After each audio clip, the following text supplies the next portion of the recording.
Sentado no meu quarto, o tempo voa. Lá fora a vida passa e eu aqui à toa. Eu já tentei de tudo, mas não tenho remédio para livrar-me desse tédio. Biquíni Cavadão. Oi, Flor!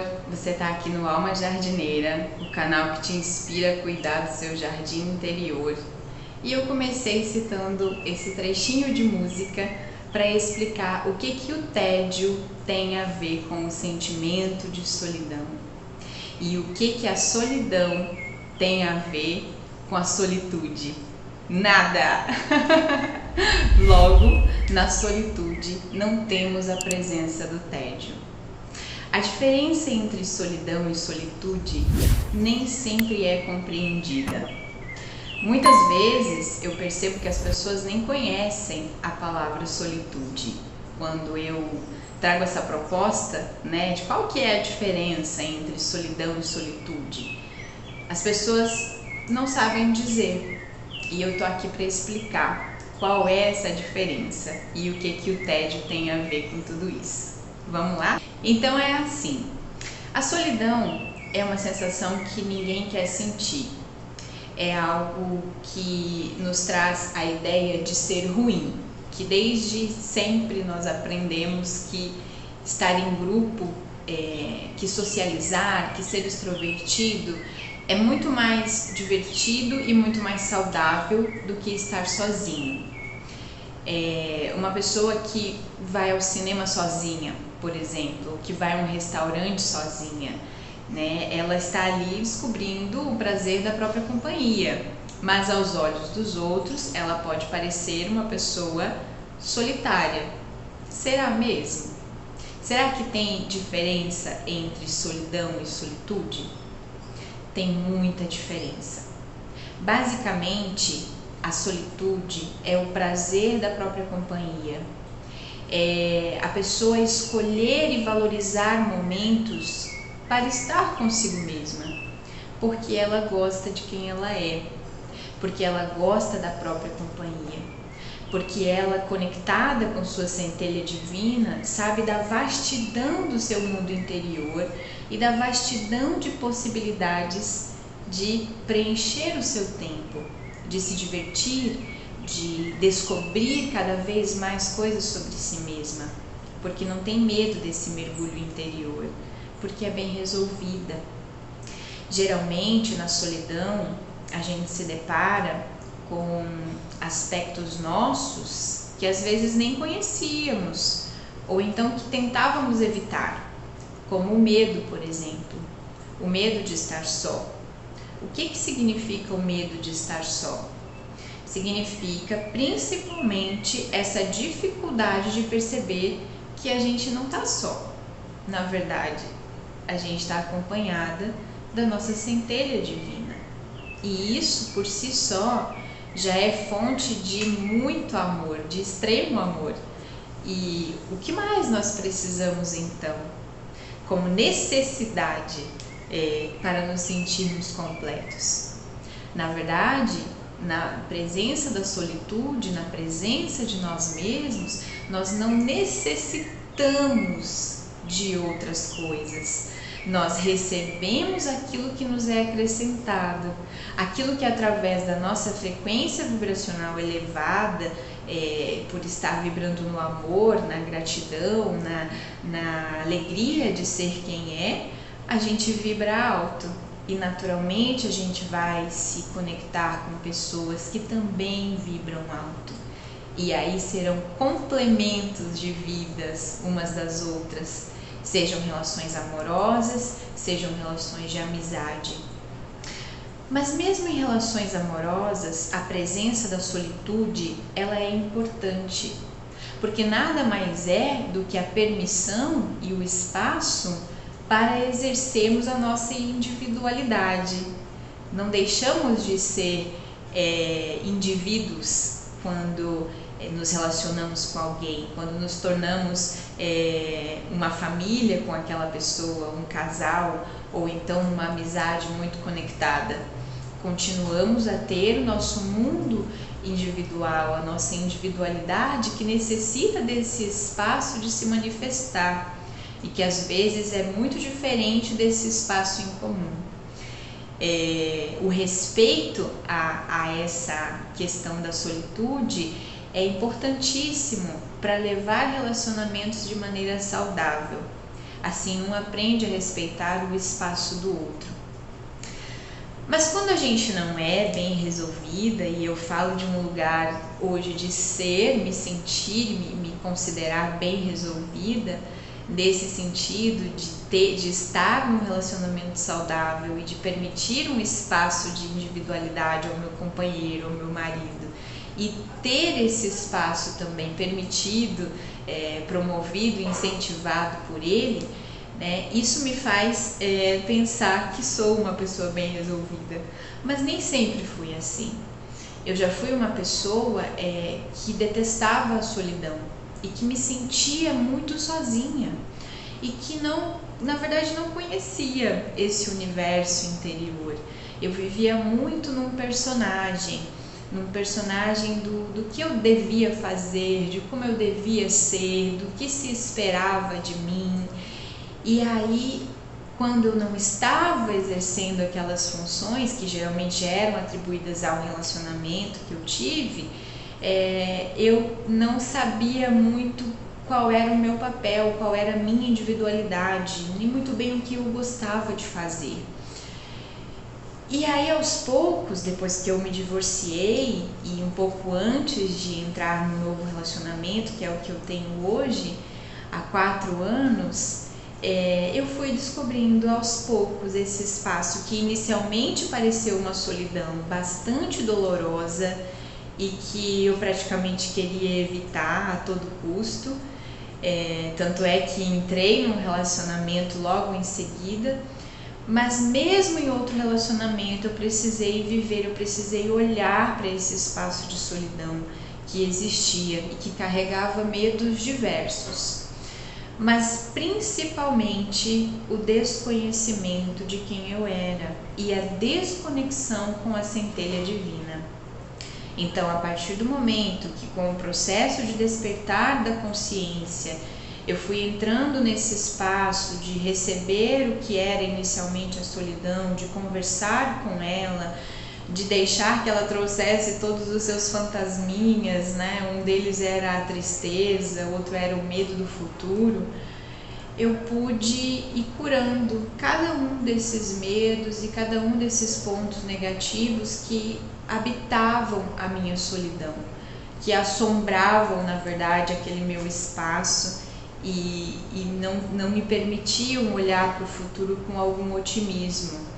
Só me faziam olhar para o passado e lamentar, né, o tanto de tempo que tinha passado, e depois, com o fim de um relacionamento, eu já não sabia muito bem como era a minha identidade, eu já não me encontrava, porque também se relaciona com a questão da dependência emocional e do medo da solidão, que no fundo é apenas o desconhecimento de quem a gente é. Quando a gente se conhece de verdade, quando a gente se posiciona no lugar de honra que a gente tem, de receber quem a gente é e saber que tem uma centelha divina em nós, é impossível se sentir só nesse lugar, porque há uma completude que vem de algo maior. E é claro que você vai desejar estar com pessoas, você vai abrir espaço para isso, não como uma necessidade, não que essa pessoa virá para preencher uma falta sua, para tamponar algo que precisa ali de cura e de fechamento, mas vem para complementar, vem para agregar, vem para trazer contribuição para a nossa vida, né? E por isso mesmo a gente também se torna essa contribuição para a vida do outro.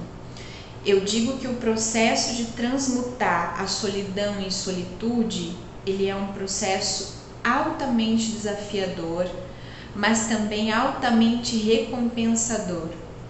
E que eu falo principalmente para você que hoje pode estar vivendo aí uma sensação de solidão, que é possível sim fazer a transmutação, fazer a purificação dessas energias para elevar-se à categoria de solitude, que é amar a própria companhia.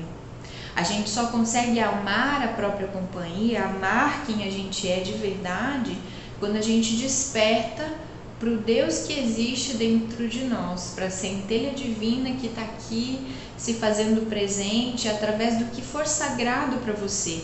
Eu aqui não estou falando de religião nenhuma, mas isso em várias religiões é demonstrado, né, como uma presença divina, como o Espírito Santo em nós. Só existem interpretações diferentes. A minha é essa, de que é uma centelha divina que habita em todos nós, mas que nem sempre ela está desperta. Às vezes a gente passa um tempo adormecido pela vida, um tempo errante, caminhante, errante, até que a gente chega num ponto em que diz: tô cansada de viver assim, chega de sofrer, chega de tanta dor, eu sei que existem novas possibilidades e eu quero descobrir quais são. Esse é um excelente começo para transformar a solidão em solitude. Em relação ao tédio, ele está diretamente ligado à solidão. Porque o tédio, aqui tem uma definição que eu peguei, é o estado de sentir falta de interesse pelo ambiente ao redor, não ter nada para fazer ou sentir que a vida é monótona. Sentimento de vazio, falta de vontade de realizar atividades rotineiras e o desinteresse pela realidade vivida. Ora, isso na verdade significa um desconhecimento de si, ou então também pode ser às vezes um sintoma de depressão, né? Um sintoma de que a vida está sem graça. A gente só chega nesse estado de tédio, nesse ponto de não achar graça na própria vida, quando a gente está extremamente desconectado de quem a gente é de verdade. Às vezes são os papéis sociais que a gente está desempenhando que não fazem mais sentido nenhum, são escolhas que a gente fez lá atrás e que a gente está tentando manter, mas a gente já mudou a nossa essência. Na verdade, a gente já voltou para a nossa essência e já viu que aquilo ali não faz mais sentido, mas a gente está insistindo naquilo que não faz mais sentido, né? Então, são situações que nos fazem perceber, não nos fazem perceber, mas que infelizmente não percebemos, né, que estamos desconectados da nossa essência e da nossa centelha divina, desse universo rico e infinito que existe dentro de nós. Então o tédio vem dessa situação, dessa sensação de não gostar da própria vida, de não achar graça em nada. Esse é mais um motivo pelo qual é importante fazer a transmutação da solidão em solitude, e isso é urgente. Mesmo que hoje talvez você não se sinta, não se veja numa situação de solidão, é importante entender sobre esse tema para que, se um dia isso venha a acontecer, ela venha a bater na sua porta, né, com essa sensação estranha de estar se sentindo sozinha, que você saiba como lidar, que você saiba que existe sim a possibilidade e saber também, principalmente, quais são as causas dessa solidão, quais são as situações que estão te levando a se sentir desconectada de si mesma e, por isso, a sensação de estar sozinha. E hoje também tem quadrinho, né? Eu fiz aqui um esqueminha e aí eu gosto de ler direitinho aqui com vocês, né? Como é que eu tô pensando a diferença entre solidão e solitude. Então, em primeiro lugar ali eu coloquei na solidão o castigo na escola e o castigo em casa. Lembra da Super Nani, que ia na casa das crianças e ia fazer lá um diagnóstico do que estava acontecendo, e aí colocava alguns métodos de disciplina e colocava a criança para ficar no cantinho pensando quantos minutos fossem equivalentes à idade dela? Se ela tem 4 anos, ela ia ficar 4 minutos, se tem 6 anos, ia ficar 6 minutos, sozinho lá pensando. E você também pode ter passado por uma situação assim na escola. Eu já passei, de ficar de castigo no canto, olhando pro quadro, sem ninguém, né? Então, vem essa ideia também de que estar sozinho pode ser um castigo, né? É importante entender as origens do que nós pensamos sobre a solidão. Aí dentro da solidão também tem o sentimento de tristeza, a sensação de abandono, a sensação de não ser acolhido, não ser aceito, né? De não ter ninguém ali por perto para te olhar, para te sentir, para te perceber, né? Porque você também não está se percebendo, você não está se olhando, né? Então essa falta fica maior ainda. Autopiedade, né? Aquela sensação de que pobre de mim, não tem ninguém aqui comigo, tão sozinha, tão abandonada, né? E esse sentimento de autopiedade, ele é bem prejudicial também porque baixa muito a frequência de vibração, né? Não permite criar novas possibilidades, assim, vai colocando a pessoa cada vez para se sentir pior.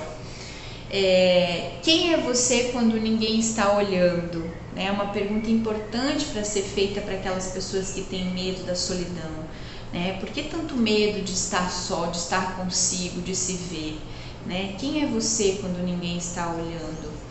E o medo de se encontrar. Presta atenção se no fundo tem a ver com isso.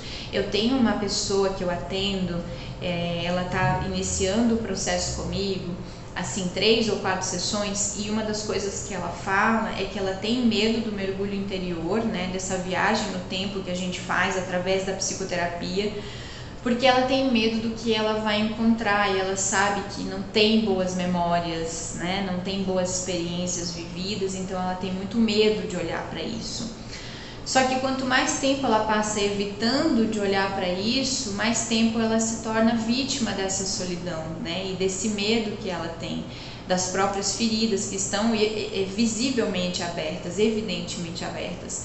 Então, entrar nesse processo de transmutação da solidão para a solitude também compreende isso, essa cura interior, esse olhar com muita coragem para essas sombras, né? E aí na solitude aqui tem mais atribuições para trazer inspiração para vocês, né? Vamos lá. A solitude como uma oportunidade de pensar por si mesma.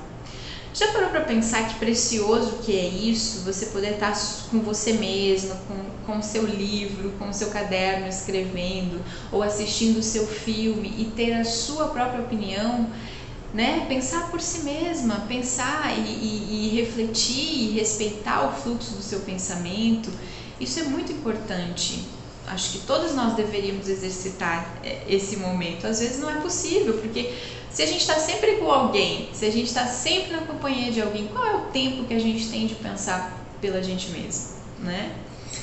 O prazer de estar consigo, que eu já falei, né? O amor próprio em expansão, o prazer de estar consigo traz essa oportunidade de expandir cada vez mais o que a gente sente por nós, né? Respeitar essa energia, respeitar o que a gente quer fazer e nos dar isso em pequenas doses, né? Conexão com a centelha divina, essa oportunidade de se perceber divino dentro de si, né? Isso só é possível em momentos de paz, em momentos de solitude. A gratidão por estar vivendo essa experiência, né? Seja ela como for, tenha lá os desafios que tiver, é a gratidão por saber que há um propósito maior nisso tudo, que é a expansão, que é a evolução mesmo, né? Os pequenos prazeres, como o descanso, a meditação, a leitura, os hobbies, a escrita, que eu coloquei muito do que tem a ver com os meus interesses, mas é importante você identificar quais são os seus interesses, né? O que você faria se tivesse tempo para estar consigo? Aqui eu me lembro de uma piada que é de uma mãe de 3 filhos que cometeu um pequeno delito para que fosse presa, para que estivesse na cadeia.